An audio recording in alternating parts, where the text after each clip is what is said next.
Okay, so the topic for tonight is how is Halakhah decided? That is obviously an absurdly ambitious title for almost any lecture, and Kal Vachomer, it's an absurdly if for a 1 hour lecture. So we're going to state up front that there isn't going to be a way to cover all of it in an hour. So I want to state on the outset what it is I'm trying to do. This is probably going to be a little bit more diffuse than most of the other shiurim I've given. So there may not be as obvious times to stop and ask questions. So if there aren't and you have questions, feel free to ask. What I want to do in this share is, on the one hand, to present rules that are called kolei hora'ah. Right? Kolei hora'ah are the rules by which halakha is decided, and we should be aware, right, that there are also that there are rules, and then there are also difficulties seeing them as absolute rules as opposed to more like guidelines. One could happily spend a semester or a year just going through all the rules that there are. There are books about the Kolei Hora'ah used in other books, right? Ravad Yosef has a whole list of the Kolei Hora'ah in the Shulchan Aruch. The Ad Malachi has a long list of the rules used in by different kinds of poskim. But we're going to try and, as much as I can, present what I think are examples that everyone thinks are relevant to some extent, and examples that are capable of being generalized. Okay, second issue I want to talk about is that tomorrow night we're going to talk about who decides halakha. So as much as possible, I'm going to try to separate the how from the who. So I'll try and keep myself out of it, and I'll try and keep comments about how specific contemporary poskim address out of it. At the same rate, what I would say is I'm going to try to be descriptive as opposed to prescriptive, and I'm going to try to describe consensus as opposed to idiosyncrasy. At the same time, there's no way that, I do have opinions, and there's no way to avoid prescriptive elements. There's no way to avoid that parts of the shur are going to be, instead of how is halakha decided, are inevitably going to be how Aryeh Clapper thinks halakha ought to be decided. Okay. There's also a question of legal philosophy I want to address at the outset, which is to talk about the question of when halakha is decided, or to what extent halakha is still being decided. There's a general issue in legal philosophy. Some people say that when a case is presented, you have a whole body of law that actually already exists, and the job of a judge is to figure out how the law that already exists extends to this case, and in most cases, it's just, right, really the case has already been decided. Then there's another vision, which is that the law never exists in any real sense until it's applied in a specific case. So the law is really being made up. It's being decided continually. Every single decision is a case. So you have to figure out which way you think halakha functions. Does halakha function in the idea that there is a giant body of halakha, and all you're doing is trying to figure out, make minor decisions mostly within the framework of an existing legal system, or do you think that every decision is really, the halakha gets made up as a whole every time you make a decision? Okay. Another issue that needs to, although even there, obviously, there are harder and easier decisions. Another issue that has to come up is, at what point are you actually deciding halakha? This is a variant of that question. I think Rosh Shechter is fond of saying that most questions that are asked to rabbis today don't actually require what is technically known as hora'ah. They don't actually require halachic decision making. What they require is a maramakom, right? Somebody, right? You just point the person to a book and say, look, you'll find the answer there in that book. So that works on the idea that in the vast majority of these cases, the law has already been decided in the past. And so when you ask a question, you're really not asking a person to make a decision. You're asking them to refer you to the place where the decision has already been made. Okay. Right. We could also make a distinction between, even if you say that this is a case that hasn't been exactly decided before, we could distinguish between what I would call mechanical decision making, which is to say there are rules, and this decision can be reached simply by following the rules. For example, let's suppose that you believe there is a rule, which is the first rule we'll talk about, that the halakha follows Beit Hillel against Beit Shammai. So even if it's a new question, I can just look and say, oh, look, right, here's Beit Shammai, here's Beit Hillel. We follow Beit Hillel. That doesn't require a decision. Right? All that does is is require me to know the rule. Right? So you have cases that you have some cases that don't even stretch the past. All you're doing is saying, look, this is exactly the case that was decided before. There are cases which don't require decisions except in terms of which rule to apply, and which rule to apply may be obvious. And all those things can happen without halakha being decided in any way at all. So here we have to decide, are we talking about the way in which the halakha that is given to us is decided? Or are we talking about the way that we decide halakha? So most of the shir is going to talk about the way the halakha has been built up over the past, and less so on the question of how we decide halakha, now. Okay, now part of the issue is that although it sounds very nice to say, oh, there are halachot that require just a reference, and there are halachot that require actual decisions, the lines aren't there aren't really bright lines. And one of the things that really breaks up the bright line is that often the hardest part of reaching a proper halakhic conclusion is not the halakha at all; it's the reality. Right? If I let's say, for example, right, to make it a contemporary case, we talk about other contexts. So if you want to decide, right, what the rules should be about mikvaot, so fundamentally, you're making a pragmatic judgment about how well mikvaot are following the CDC rules. That's a pragmatic judgment. If you want to make judgments about how broad the leniency should be for setting up video links to your Seder, you have to evaluate how well, right, what the risks to mental health are of not doing so. In addition to the questions of what the halachic violations are, and how likely it is that somebody will actually set up a Zoom thing and not have to fiddle with it, because in the vast majority of cases, people have to fiddle, right? All those sorts of issues. So what I want to teach first of all is what I like to tell my students usually is the most dangerous Gemara in Shas, because it really points up the challenge of trying to figure out what exactly a halachic decision is. So the context of it does not matter to us right now. We're just going to, because, well, the context, there's a controversy in the context, and this text is quoted as one side of the context. The text itself, so far as I can tell, is non-controversial. And here's the text.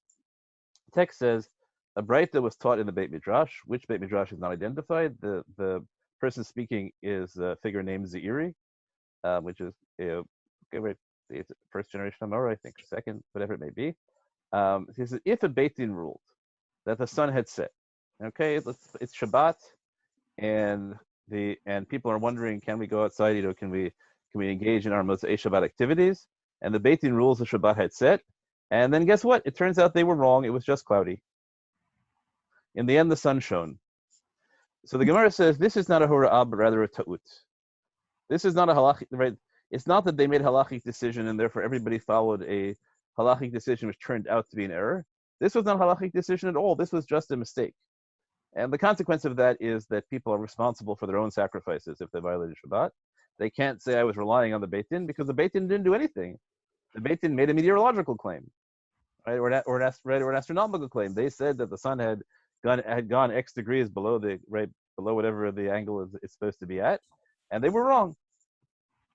So the Gemara, the Braita here seems to claim that in the realm of facts is utterly independent from the realm of halachic decision making, and an error in the realm of facts is just that. Well, really, all halacha does is decide the law on a given set of facts. And the problem is that this obviously can't work in easy cases, like what happens if if in a criminal case, you're trying somebody for murder and they claim that the person they killed was not actually a human being but was a positronic robot, whatever it may be. And so he says, well, why is your position about the facts privileged, right? Courts have no authority over the facts. Obviously, courts have to have authority over the facts. Whenever you ask a halachic question, the answer is going to depend to some degree on an evaluation of the facts. And if you give someone else authority as opposed to yourself, to a certain extent, you have to give them authority over the facts as well. So I just put that as an upfront thing, that when we talk about theoretical structures, about how Halakhah is decided, so the theoretical structures are all going to be internal to deciding the law. But if we were actually talking about what happens when Halakhah is decided, what happens when Halakhah is decided is always going to be an evaluation of both the law and the facts. So that's right. So you can't do a full description of how Halakhah is decided without talking about what sort of relationship people have to facts, what sort of fact-gathering mechanism they have, and that's a really big deal. And figuring out why, how that's part of law is a really big issue. Another example that the rules of evidence in Beit Din systems used to be very informal, and and Dayanim could basically use their own evaluation of witnesses. And at some point, as the secular courts got much more, much more procedurally strict, so then people started looking and saying, how can Beit Din function the way it always has, right? There are factual errors being made. And so, but they did now generally have to function with much stricter rules of evidence than they used to, because what determined facts were deep influence from the external structure on the Beit Din system. Okay, that's one kind of limit. Then there are other kinds of ways in which we saw in other shurim this week that it complicates, right, what it means to decide halakha. First of all, to decide halakha in the abstraction, but it may be the halakha is different in an ordinary case, and in a shatat chak, right? Talking about what the halakha is on any other issue really may create a sliding scale. This is the halakha if there is no inconvenience at all. This is the halakha if there's minor inconvenience. This is the halakha if there is either subjectively great financial loss or objectively serious financial consequences. This is the halakha if there are consequences for the whole community. Right, maybe a single aguna is equivalent to a grave financial loss for the entire community. Right, we saw one tshuva like that in the Halakhah Yaakov. Maybe there are issues which are different when they affect the entire community. So it's not clear that halakha is decided absolutely in the way that you would imagine a legal system being decided. That's another issue. And then to say the way in which halakha is decided treats halakha as if it were a single system.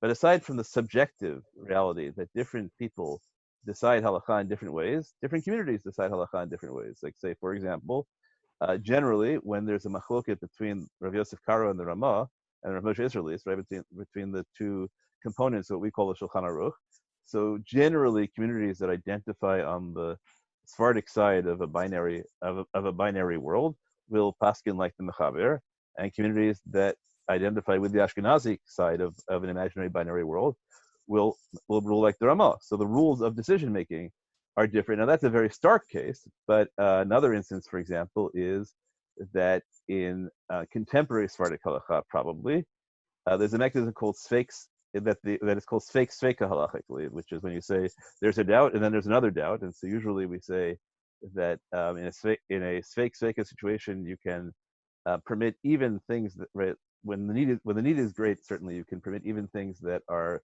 biblically forbidden, and that's something that Rav Avad Yosef uses a lot, and that seems to, that at least has become known as a Sephardic mechanism, whereas some Ashkenazim, not all, will feel themselves bound by a whole set of formal rules about the application of sveika. So when you can read, when you read in a Sephardi tshuva, it'll usually just say sveika and we go home. And Ashkenazi tshuva might have 6 more pages explaining why this sveika fits into the various rules about sveika set up by the Shach. And some people are very self-conscious about that. I recall Rav Bar Chaim was Rosh Yeshiva at YU, coming into the Beis Medrash, made an impression on me, and seeing us learning. I think it was the Ksos, right? It was a very classic Lumdish Ashkenazi Achron, and yelling at us like, this will just confuse your minds, right? If you learn this kind of material, that's not really the way to do halacha. So we should be aware that there are subdivisions by communal identification, and then there are subdivisions by identification with particular poskim, and even within a single yeshiva, you can have people who have broad agreement on other issues, but when it comes to halakha, they'll follow very different rules and very different kinds of personalities. I think that's for many of us, the model of that is Rav Lichtenstein and Rav Amital. Rav Lichtenstein and Rav Amital were the Rosh Yeshiva Har Etzion, and they were an amazing team ideologically. They were personally very different, and their personalities expressed themselves profoundly in what they found attractive in ways of psak, right? Where they ruled in very different ways with very different instincts. So even if you talk about the method of psak of Yeshivat Har Etzion, it really depends which Rosh Yeshiva you were more influenced by. I can say that in the years since I left Yeshiva University, or REITs, the nature of halachic decision making taught in the institution and promulgated by its graduates, to my mind, has shifted in really radical ways methodologically, not so much substantively, but methodologically. There have been radical shifts where it used to be a much more conceptual approach was instinctive, and now it's a much more pragmatic, common sense approach is my take. There are certainly people in the institution who would disagree with my perception of a shift and my perception of the current situation or of the past. Okay, right. Those are all the disclaimers that we need to have. What I want to go back to now is to challenge the entire premise of the shir, which is, we say, how is Halakhah decided? Why is it necessary to decide Halakhah? Right? Why can't we just say that everybody should make their own decision? Or at least say, if we're not going to say everybody should make their own decision, we should say that there is some kind of threshold at which, if you reach that threshold, you can make your own decision. Or we could say maybe it's not personally located, but but that at any given time we're perfectly happy if many different types of halakha, right? If any argument that reaches a threshold of plausibility, we're perfectly happy to have that be the halakha, right? So why is it necessary ever to make a decision? And really, if you want to say, okay, there's some kinds of circumstances where a decision is necessary, in the same way that generally, if you want to run a choir, so with Apologies to Dumbledore, everybody pretty much has to sing the same song, or you're not going to get a choir. So there are times when uniformity is necessary, and so a decision is arbitrary. But there are lots of cases where uniformity is not necessarily necessary. So why should we, no particular reason everybody has to have their parshiot and tefillin in the same order. There's no particular reason we couldn't have totally different standards of kashrut, and just a rule that you're always allowed to trust anybody else whenever you come to their house. So who really cares, right? We don't have to make our decisions as to whether swordfish is kosher, right, or whether you can kasher Pyrex or anything like that. Just like, right, you can have lots of different halachic systems. Then we can figure out how people behave on the interstices. So I want to raise that question first of all. Why is a decision necessary? And then secondly, as part of that, I want to read a text with you. It's a fairly famous text, and it appears to present a basis for how halakha is decided. We have to figure out if that decision has any resonance at all. So here's our text. The text says, said Rabbi Abba said Shmuel, for 3 years Beit Hillel and Beit Shammai disputed. These said the law follows us, and these said the law follows us. Right, a heavenly voice emerged and said, or a bat kol, however you want to translate that. These and those are the living words of God, right? You can say Elokim, you can say Elohim, Chayim, and you can translate it as living words of God or the words of the living God, whichever way, right? Whichever way you write, or powerful words of God, whatever you want. But right, these and these are both have some form of aspect of divinity and truth to them, right? Both Beit Shammai and Beit Hillel, but the law follows Beit Hillel, right? So that's a fascinating claim, right? It prima facie raises the issue, right? If these and those are the living words of God, right? So why do you need to make a decision? Why not live with the pluralism? I know this was often my job at pluralistic settings back when I was a young gadfly. So often at pluralistic settings, somebody would get up at some point and say, dealing with the various denominations, things like that. Why can't we all just say, right, these and those living words of God and go home, right? And that would always be the climax of the 15-minute peroration would be, we should just say, Elu ve'elu divrei Elohim chayim, and then my job would be to get up to that and say, Halakhah divrei Beit Hillel. Doesn't work. You actually need to make a decision about halakha. But the counter challenge is why? Right? Why should it be necessary to make a decision at all? So this Gemara doesn't actually address that question. This Gemara addresses the question on the assumption that we had to make a decision. How do we make the decision? So the answer is, since these and those are living words of God, why did Beit Hillel merit having the law established as following them? Because they were pleasant and forbearing, and taught their own words, the words of Beit Shammai. Not only that, they put the words of Beit Shammai before their own. Okay, so that would be very nice. If we were to say, how is Halakhah decided? Halakhah is decided on the basis of who is nicer and more intellectually honest. Whoever's nicer and more intellectually honest wins. But part of the issue here is that in this case, at least, it seems that the halakha is not decided by human beings. The halakha is decided by God. So God can make decisions on the basis of kindness and intellectual honesty, but practically, maybe human beings aren't such good judges of that. Maybe we each think that we're more that way. And so you have to figure out who the outsider is who decides which of us is more. And secondly, that's not the way human beings make decisions. It's very unlikely to make it right. Then we just get into vicious competitions about who could be nicer, right? And the world doesn't always work like Miracle on 34th Street or whatever it is. Okay, so this is a moral, post facto description of how decisions are made. It doesn't really tell you how decisions are made. In fact, it gives you, only one pragmatic rule for how the decisions are made. And that pragmatic rule is that when a heavenly voice comes down and tells you that the halacha follows Beit Hillel, the halacha follows Beit Hillel. Okay, Tosfot asked the question that I'm sure all of you already had in mind, which is that, the one Gemara that everybody knows is the Gemara about the oven of Achnai. And, and everybody has that, loves that moment, the end of the oven of Achnai, when Eliezer has brought all his proofs from from magical springs and the walls of Beit Midrash have almost fallen down in palm trees. Everybody, looking at him and saying, well, who really cares what palm trees say? And at the end, right, Rabbi Eliezer brings down a heavenly voice that says, what are you guys doing? Don't you know the halacha always follows Rabbi Eliezer? And Rabbi Yeshua gets up on his legs and says, Lo b'shamayim he, right? Quotes Devarim, and he interprets that to mean the Torah is not in heaven. And right, we all cheer that, right? The Torah is not in heaven, yay, yay. Right, we ein mashgichin bevatkol, we don't pay attention to batkol. So it's really odd. So on the one hand, right, the most famous Gemara we have nowadays is that you don't follow batkols, but the most famous decision principle we have in Halakhah, the most famous case we have, says that we have to follow a batkol. So how does one deal with that? Right, so this is a fundamental question: are decisions made by God, or are decisions made by human beings? And we have a blatant contradiction on that subject. So Tosfos tries the following answers. Tosfos says the first answer he has is a glorious answer. He says that the bat kol supporting Rabbi Eliezer did so only to uphold his dignity.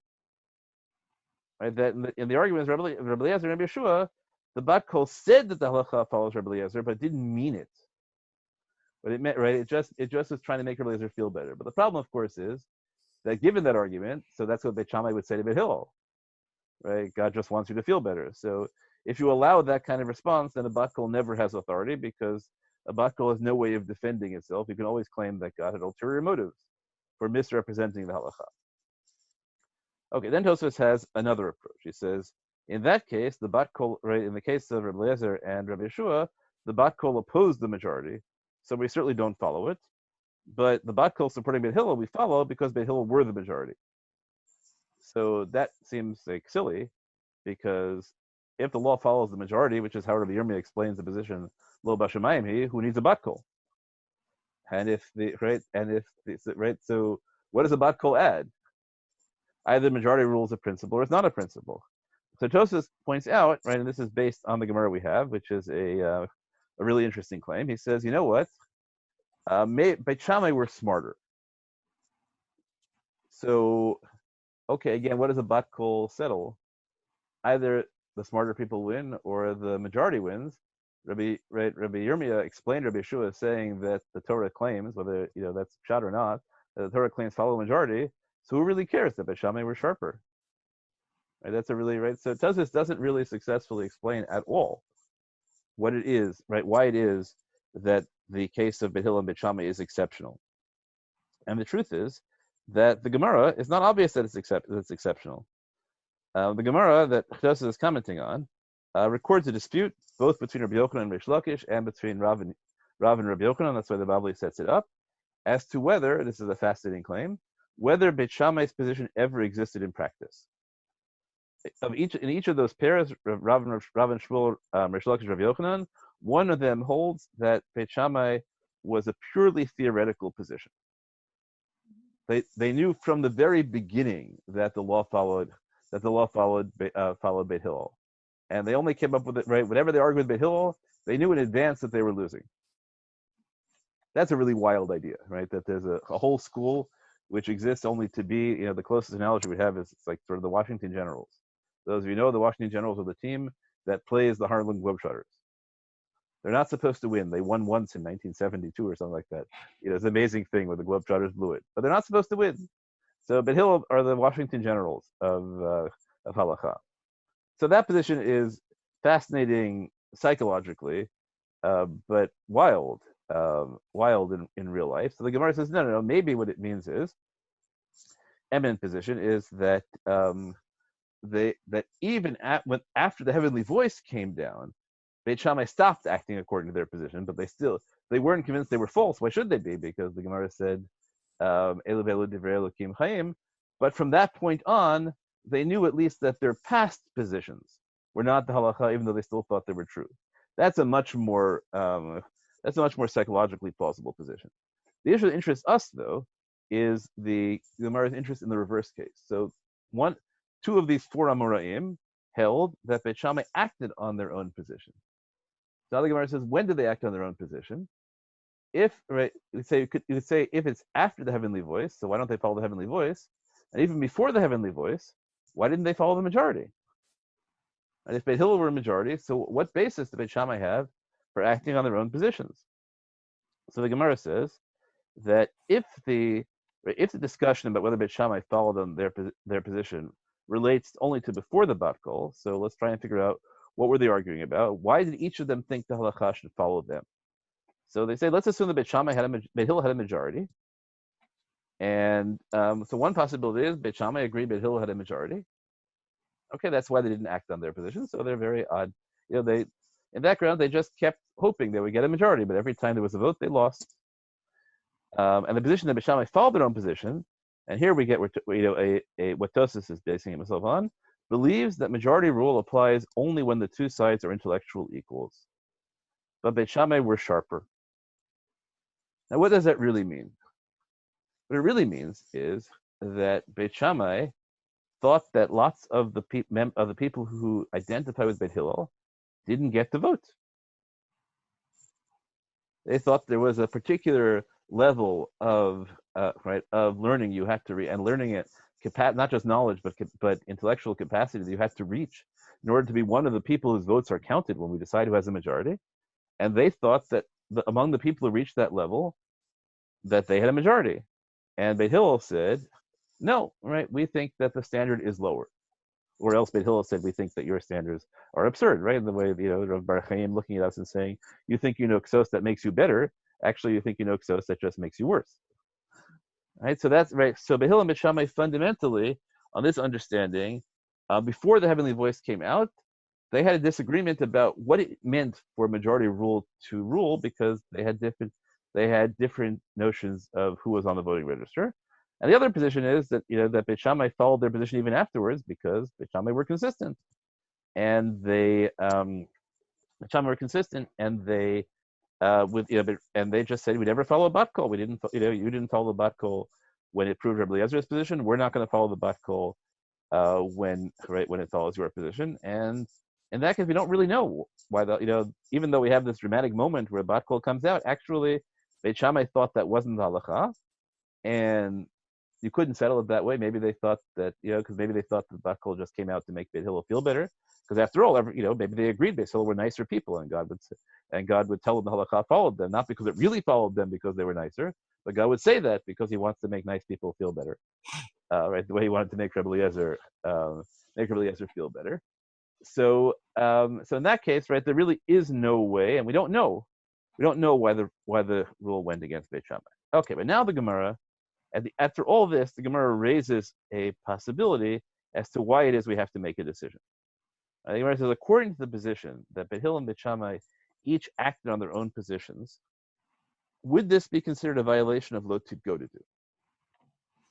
So lo tidgodedu is understood in this context as because there are $2, so we treat it as a pun that's a lot of fun nowadays. Say there should only be one aguda in the Jewish people. There can't be two agudas, even though if you look at contemporary signs, they signed at both Agudat HaRabbanim, Igud HaRabbanim, and Agudat Yisrael. So we have two agudos, at least in the American Jewish community. But lo tidgodedu is a prohibition against the Jewish people forming into factions within Torah. So the reason we have to make a decision is because if we don't make a decision, the Jewish people will be split. Or, the language that the Gemara uses in at least one place is the Torah itself will become two Torahs. And I want to argue, right? I'm not going to try and bring the evidence in this shir, but I think that there are two fundamental understandings of what the problem is of lo go to do. Not on a technical level, it's actually very narrowed greatly by this Gemara, but on a theoretical level, there are two broad understandings. One understanding is says the focus is about two Torahs, and if the Jewish people get to a situation where each side's decisions build on the past decisions, right? So because I decided the halacha this way, therefore I can decide the halacha that way, right? So we diverge on issue A, and now we have to build our consistent system. So because we diverge on issue A, now we have to diverge on issues B, and we build over time. We build totally separate halachic systems, and at that point, right, we have no joint decision procedure, and the Torah has been split, and that's a fundamental violation of the purpose of Torah. So we have to make decisions to prevent the Torah from being split. And I say, ironically, right, this means that the worst thing to happen is pluralism, because pluralism is what happens when people no longer fight about what the truth is. They just say your truth is right, and then they can go their own hermetically separate ways. That's the Rambam's position. That the lo tisgodu is intended to prevent the Jewish people from splitting. The Rashi's position is that it's a pragmatic issue. The way people work, eventually, right, if people do different things, they're going to fight about which one is right. So you have to make a decision because people can't really handle pluralism. Now, you have to figure out what situation can people handle pluralism about or not. There is, what I often talk about as the funniest line in all of rabbinic literature, is the Rav Yosef Karo, the author of the Mechaber, the Shulchan Aruch, in his Shuvot called Avkat Rochel. So he has a question about whether you should allow diasporans to keep 2 days Yom Tov in Israel and to daven there. And he says, what's the big deal? You'll tell me it's a violation of lo go to do because people are doing different things and they'll fight about what to do. Who would fight about shul? No one would ever fight about what to say in shul, right? So it's one of those lines that seems comic. Did he never go to a shul where people fought? On yesterday, I taught all the tshuvot about the days when the times when people fought in shul about who got the seventh aliyah and the whole right, and they didn't get to lane for a week. But it was a card. Who would fight? Who would fight about shul? Okay. So we have two basic grounds for making decisions, right? For the necessity of decisions. We require a decision in circumstances where the result of not making a decision will be that somehow two hermetically sealed different Torahs will develop. So we have to come together for that. And we also might require a decision to be made because we think that in practice, it will lead to communal discord if we allow the two decisions to exist. So the problem is, though, that you don't actually have to make this does not require to resolve most issues. Most of these issues are resolvable if you just allow say that if people come to fight, we have to have a way of settling it.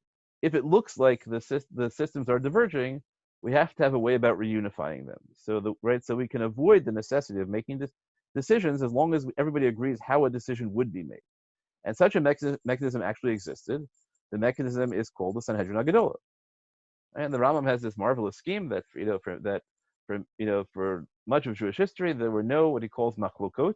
There were no divisions in the Jewish people because every issue that caused a machloket was brought to the high court. So the Rambam has this vision where every issue is settled.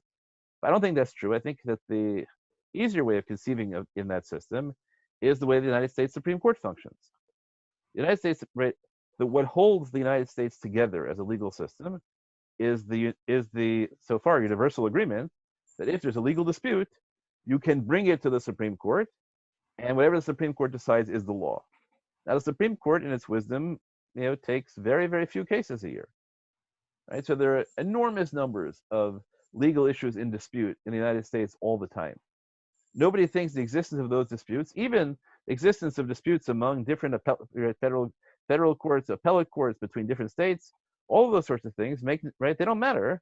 What matters is our principled theoretical and practical acceptance of the authority of the Supreme Court.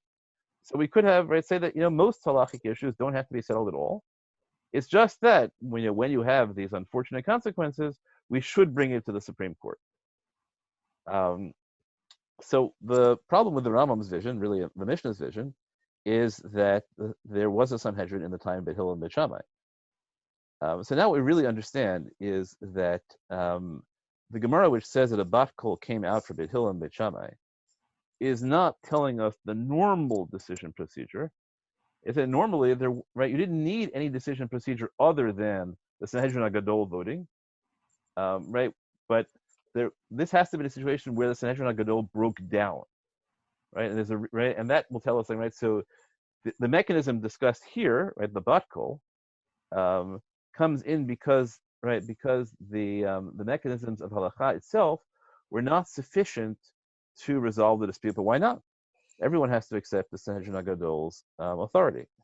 So here's what the Ramban says.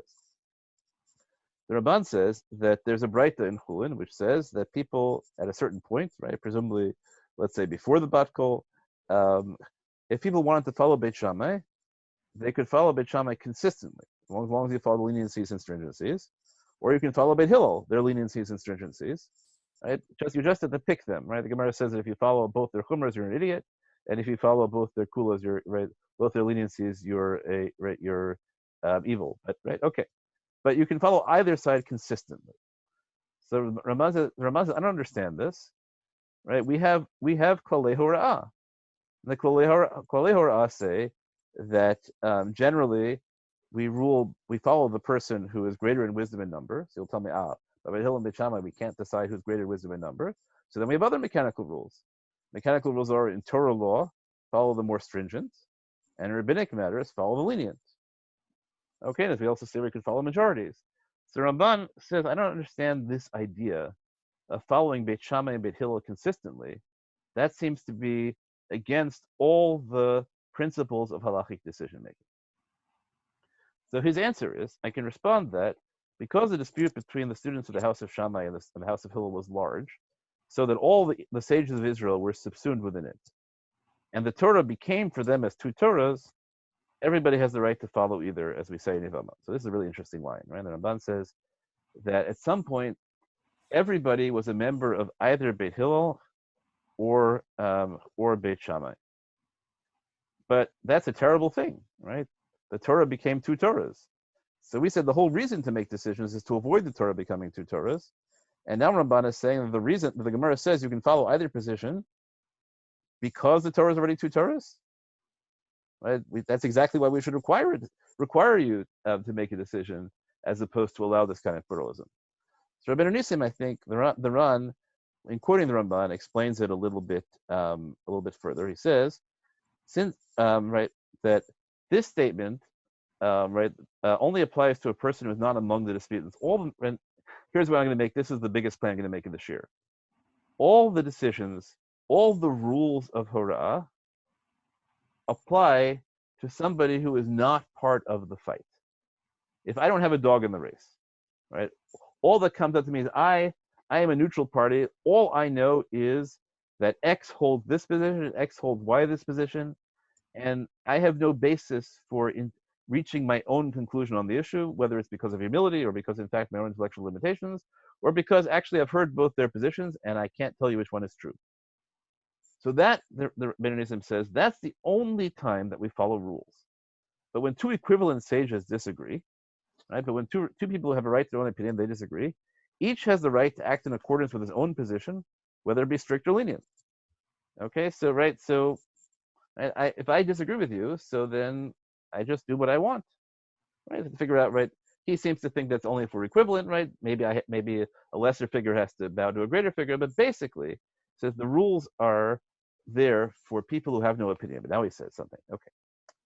Since the dispute between Beit Shammai and Hillel was very large, so that all the sages are subsumed within it, they said that anyone could choose to follow either Beit Shammai or Hillel consistently, as anyone had permission to include himself in the group of Beit Shammai or the group of Beit Hillel.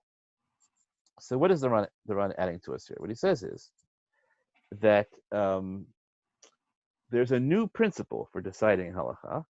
I can decide halakha based on these mechanical principles of majority, greater, their right to l'chumra, their rabban l'kula, or I can decide halakha on the basis of identity. I identify as a member of this yeshiva. Nowadays it's less yeshiva than it might be. I identify as a follower of this Rosh Yeshiva within that yeshiva. I identify as a follower of this stream of orthodoxy. I identify as a follower of that stream of orthodoxy. So Rabbi Nissim says that really there comes a point when halakha is decided on the basis of identity. And then I think we put it all together and we say, you know what, when people are already at the stage where they decide halakha on the basis of identity, which means that it's not that they have no opinion. On every issue, they have an opinion, and the opinion they have is that their school is right, because the assumptions have built up already to the point that they can't really evaluate which position is right. If I'm trained, absolutely, and I think the only way to learn is brisk, right? And then somebody comes up to me who has a mode of learning that is radically different. I just say, like, that's just like, I can't say that's equally right. I don't have the capacity to even imagine what it means to read text that way. So at that point, I have an opinion, but my opinion is not based on an independent evaluation of the issue. My opinion is based on a identity issue. So I think what the Gemara is saying is, when it comes to that point, the only way in which halakha can be decided is by God, because nobody can make decisions, and nobody took the Sanhedrin as binding, because then, if the Sanhedrin is a deliberative body, and every member of the Sanhedrin is making up their own minds, people are willing to accept their authority. But if we have what we call the politicization of the Sanhedrin, where every member of the Sanhedrin either comes to Beit Hillel or Beit Shammai, so that no one thinks that their decision matters. It just matters which side gets to a point more. And when we get issues, right, where we would say, if I think that we have a group of younger judges, or I think we're likely to win the appointment of the Nasi, so I'm not going to allow anybody to join the Sanhedrin for a few years, right? Because I won't, right, to make sure that I have a majority. So then the Sanhedrin no longer serves its unifying function. So what happens is that what I want to argue is that decisions become necessary when the law becomes politicized. Then we have to find some way. Either we have to give in and say the Torah is two Torahs, or if we want to still live as a single community, then we have to make decisions, because this is going to metastasize, and everybody's going to make, right? We're no longer going to see ourselves as a single community. That, I think, brief turn into prescriptiveness, right? This is a grave danger. Ironic, like even within modern Orthodoxy at this point is risking splintering in the way of the Jewish rebellions against Rome and Life of Brian, right? Where we're even within our tiny community, which is even very small in Orthodoxy, already getting to the point where we're incapable of having halachic conversations with each other, because people are building on their own premises and rejecting out of hand people who are coming from other kinds of premises. Okay, so that's one model for saying, right, talking about, right, before we say how we decide halakha, so we should recognize that very often halakha is decided by identity, and we should also be careful and say that is, sometimes it's an evil you have to recognize, and when it's an evil you have to recognize, let's say, for example, we think that Sephardi Ashkenazi differences in Psak, that divides Torah, divides the Jewish people, but we don't have a heavenly voice coming down, so we just have to live with it. But usually we see it as a danger when communities are splitting, and the virtue of having decisions made is that it forces us to be accountable to each other, and that enables the community to stay together, and that enables the Torah to stay together. And so one question of how decisions are made is, right, the first issue is whether decisions have to be made. And my argument is that often decisions don't have to be made except in the narrowest possible group, right? And even then, I think that it's usually a good idea to let people, if possible, it's often a good idea to let people make their own halachic decisions and build a subjectively compelling halachic framework. But the dangers are that either that a community just can't handle it, and you're doing your own thing in kashrus, but I won't eat with you, right? I won't eat in your house, and now we have to fight about the right and wrong thing to do, because if it feels arbitrary to mean you can do anything, so then my life becomes meaningless. So fights are going to happen. Or I think the graver risk often is that we lose any kind of idea of community cohesion. Okay, so let's assume we have to make decisions. What are the basis on which we make decisions? So one idea that often comes up is what Lam like to call the degeneration theory, or a Yeridat Hadorot, that generations become somehow less great as they descend from Sinai. So I just want to say up front, that is plainly not a coherent halachic rule. And the easiest way of framing it is that there's a principle, this is the only untranslated source in the sheet, called Halakhah Decided. Halakhah Decided means when two figures argue, halachically, the later figure wins. So how can the later figure win if the later figure is always on a lower level than the than the earlier figure, right? That can't possibly be. So really, if you were to graph halachic authority, the graph halachic authority is what it calls a discontinuous function. Let's say that it starts off. Let's say the Tanaim start off as a 7 on a scale of 1 to 10, and they go all the way up. And the last Tana, Rabbi Nasi, has more authority than anybody else. And then the Mishnah is written, and all of a sudden, halachic authority drops down to 4 for the Amorim, and the Amorim climb all their way up to the Chatimat Talmud, and the Chatimat Talmud, right? However the Talmud is completed, that has great authority, and then everything drops down to 1 for the Rishonim, right? And we're in the what time we get to the Achronim, we're in the negative, right? Where every era is seen as having more authority than the succeeding era, but within each era, often halacha is seen as having ascending authority. That's at least true for the Tanaim and Amorim, right? If you look at the article, you'll see that it's a much more challenging. Even within the Amorim, it becomes very challenging. The details of that rule are very complicated, but it's enough to falsify the idea of a linear decline in halachic authority. And I think a better description probably is that at a certain point, we say that all the reasonable interpretations of the past have been developed. So if you're coming up with an interpretation of the past, if you're making an argument based on a Tana, and a reading of a Tana that no Amora represents, so one of two things: either you're wrong because there were 1,000 years of brilliant people figuring this text, and they never thought of what you said, and they had a tradition, so it's really likely you're wrong, or else the Jewish community as a whole totally rejected your position. So the interesting challenge to that, which is coming up now, is what happens if we have access to positions that they didn't have, right? What happens if we dig up a Geniza that goes back to the Tannaitic period, which uncovers versions of the Mishnah that were clearly not available to the Amoraim, and that's happening more and more in terms of later figures. So that's a challenge, right? So the truth is, the chronological thing, really, I think the best way to think of it is that there comes a point at which the barrier to offering an original interpretation of a past text is extraordinarily high, and there's a very strong bias against it. And basically, the lines are, that at the close of the Talmud, we don't really expect original interpretations of Tannaitic material to have halachic weight, and the question of whether the Shulchan Aruch plays the same role about Rishonim is an open question. Some people think it does, and some people, and I'll put myself among them, think that because we have access to so much more information about the Rishonim than Rabbi Yosef Karo did, that even if the Shulchan Aruch once played that kind of role, it really doesn't anymore. Right. So that's a challenge with to the notion of chronological authority, which I think is a good general principle, but rarely a rule that sort of guides what the options halachically are. But once you actually have halachic options, it's not so common that is a decisive factor. Okay, then there are narrow rules. I want to give you an example of a couple of narrow rules. So one of the rules, let's say this as follows, right? So there's a Gemara in Eruvin, we don't care what the issue is, where Rabbi Yaakov Bar Idi said in the name of Rabbi Shua ben Levi, the halacha follows Rabbi Yochanan ben Nuri in one of his disputes.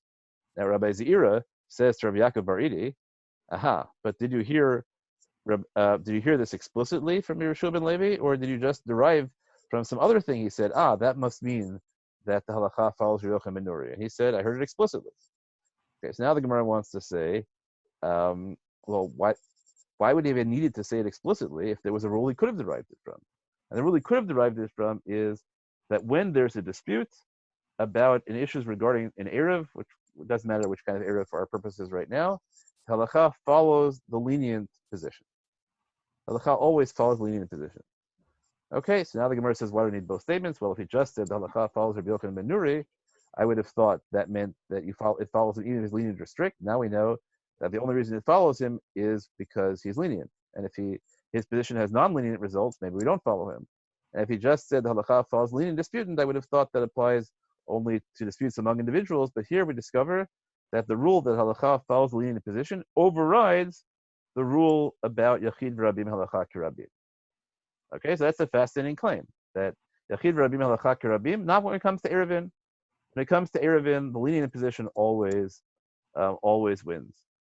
But the problem, of course, is that does that mean that if we're in the base medrash and we're power hungry, so we want the halakha to find us, so you know how to win in halachic disputes, just come up with the more lenient position. And if I want to be the figure who we paskin like, I'll just take your leniency and take you one position further. So arguments are always silly. We're always in the position of like that theoretical notion of Beit Shammai, who know they're always going to lose, right? Anyone who takes a machmir position is always the Washington Generals. So the answer, of course, is that's not the case. What the case is, right, when you're arguing, the people in the disputes don't know about this rule, don't follow this rule, right? The people in the dispute are arguing for the truth. It's the people who have no opinion, who are saying, look, I can't tell who's true. Well, if you can't tell who's true, then you should follow the mechanical rule, but only because you have no position. If you have a position, right, then you'll see that people come up with creative ways, even if there is such a rule, to say that people who don't have opinions should still not be bound by the rule. So Shmuel says the halacha follows Rita ben Betera. They say what? But Shmuel says the halacha follows the lenient dispute regarding mourning, and Rita ben Betera is lenient, right? Is strict regarding mourning. So the answer is mourning and kriya, tearing from mourning. Those are different categories, right? So if you don't, if you have an opinion, the odds are that you won't take the rule as completely dispositive. Okay, let's get to our last source. So Akavia ben Hallel testifies about four things. So the rabbi said to him, Akavia, just recant those four things that you claim are the law, and you can become the Av Beit Din. And he said, what? For political purposes, I should give up the truth? Not for a moment. I will stick to my positions, even though his positions are complete minority positions, and they can't make him Av Beit Din because you can't have an Av Beit Din who won't follow the majority rule. So let's watch what happened, right? So now the Gemara says they actually excommunicated him, and he died excommunicate, and the Beit Din stoned his coffin because they thought you couldn't have a rabbi that great doing things against the irony is that at a certain point, your greatness becomes a constraint. If he were a minor figure, no one would have cared that he had idiosyncratic positions. Because he's a major figure, right? They say you have to give in, and your choices are you can be in charge or you can be excommunicated. You can't be in the middle. Rabbi Yehuda says no. They lived with it also. You know what? Akavia, right? They lived with Akavia's dispute, and they were pluralistic about it. And then we have to have a second level dispute about whether Akavia held his positions only theoretically, or even in practice. And then we have to talk about what the rules of Zakein Mamre, which are not my issue right now. Okay, but Akavia really, really holds these positions. And then he says, at the time of his death, he says to his son, my son, I want you to recant the four things, my 4 idiosyncratic positions. So his son says to him, hang on a sec. If you think they're true, why don't you want me to hold them? Right? And if you think that you don't have to hold them, why didn't you just give them up and become Av Beit Din? So Akavia says to him, when I heard this, it was a tradition from the majority, or at least it was a viable halachic position. So I'm entitled mechanically to say that by the rules of halakha, I'm entitled to hold my position, and the fact that the circumstances changed don't change me, because the truth is I have an opinion, and my opinion was grounded in procedurally reasonable terms, so we're okay. But you, my son, he says, you don't have a basis for having your own opinion. All you're saying is you want to be identified with me. And now Akavi has a choice. He can say, you know what, my son, I endorse identity halachic politics. You identify as my son. You go your way.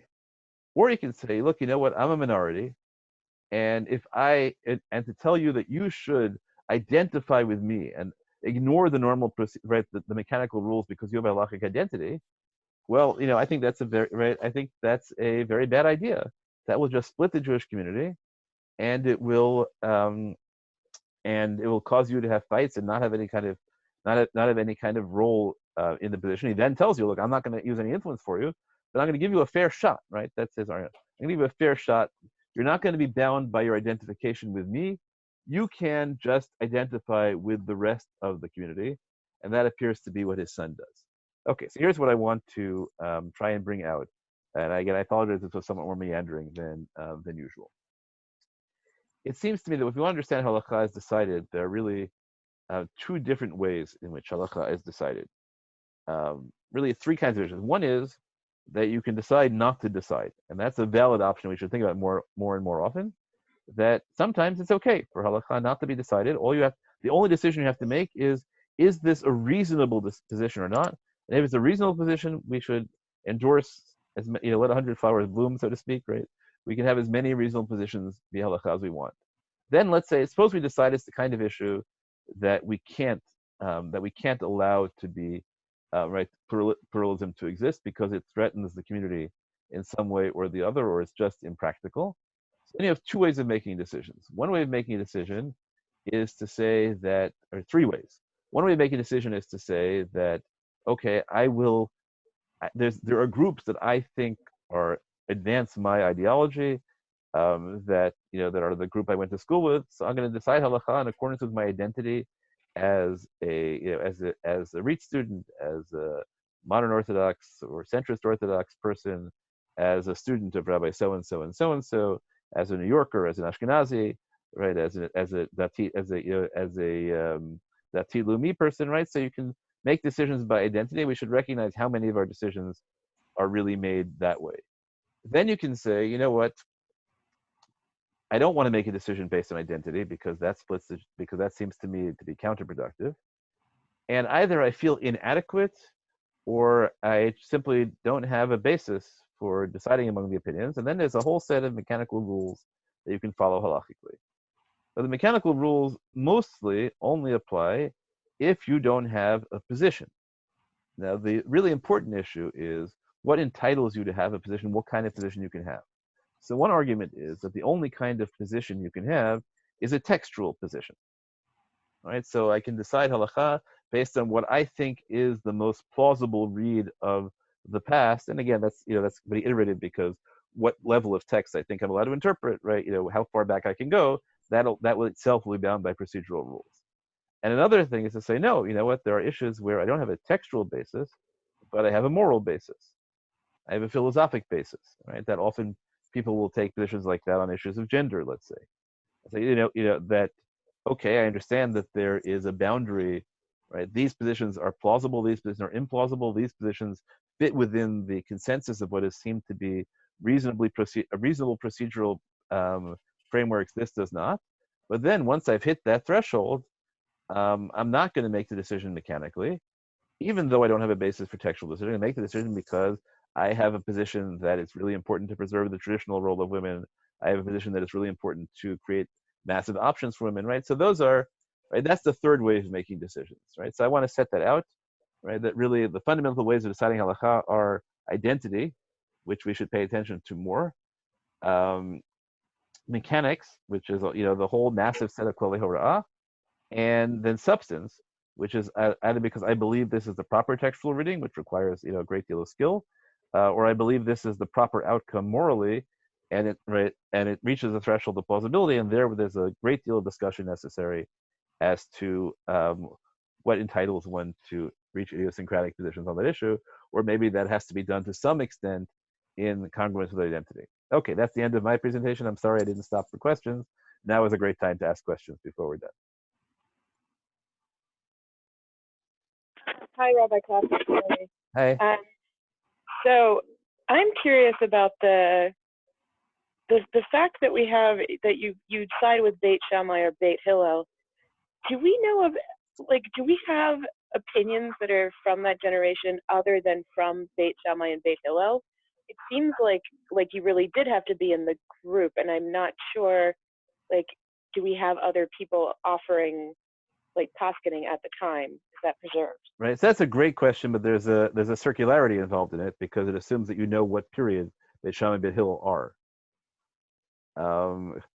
Right. We don't really know. Right. We don't really know. Right. We know when Shammai and Hillel lived, but Beit Shammai and Beit Hillel are obviously not the same people as Shammai and Hillel. We don't really know how long. Right. Precisely because. Right. Because they're anonymous, so there's no real way of knowing when they lived. What I can say is that there isn't really a period in the time when they could live when we don't have named figures functioning.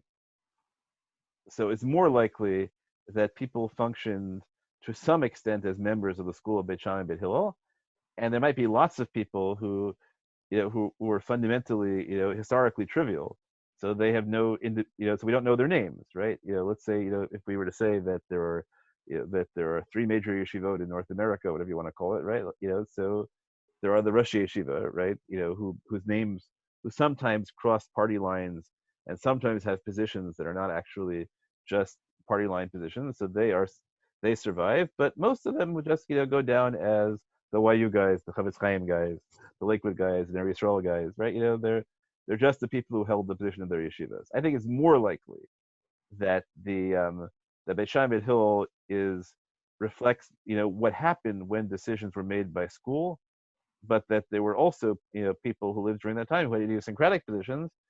But just because they had idiosyncratic positions about some things didn't mean that on the whole their default setting was identity as opposed to idiosyncratic. So that's a great question. Look it up historically, and you'll see how controversial, how problematic the terms Beit Shammai Beit Hillel are. Yes. Okay. Are there other questions?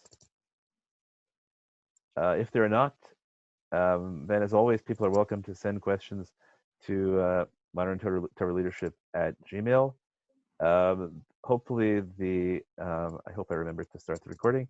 So hopefully the recording of this and all the others will be available. I'll put the links on Facebook, but now there is a podcast that you can look up on Anchor and on Spotify, as well as a YouTube channel for the videos. And I hope that you'll come back and join us tomorrow morning at 9. We're going to do the first of a series of 2 on Halakhah and emerging technologies. So we're going to talk about CRISPR. When we talked about CRISPR in the 2019 SBM, we thought that was the hot issue, but now I'm just doing it really as the safe space so we can talk about Zoom as the conclusion of the show on Thursday, because Zoom is obviously the issue which is cutting edge nowadays. And tomorrow night in this year, we'll do who decides Halakhah, which is obviously a very different question than how. Okay, thank you very much. Thank you, Rabbi Clapper. You're welcome. Okay. Yeah.